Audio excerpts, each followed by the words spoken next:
हो गया? ये कलाम पाक है। क्या देखो, हो गया? बिल्कुल हाजी हारून की दुकान जो बॉम्बे सारी जल के राख हुई। अब मैं आपको इसकी कलाम पाक की बरकत दिखाऊं और अल्लाह का कलाम दिखाऊं।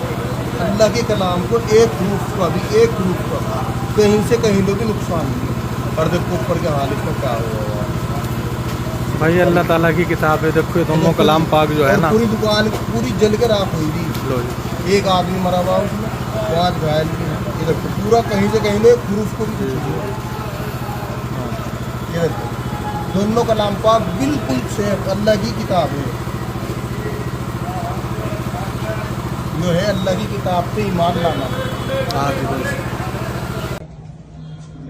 तो वीडियो बन गई होगी।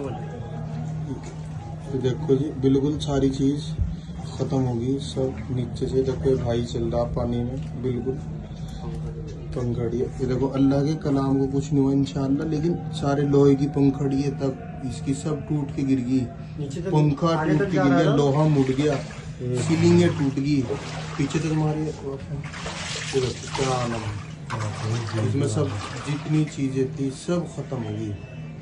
लेकिन मैं आपको एक चीज़ दिखाऊं, अल्लाह का करिश्मा, अल्लाह के कलाम पाक का एक अल्फाज को भी कुछ नहीं हुआ। उस पर एक अल्फाज आग की रोशनी भी नहीं पड़ी।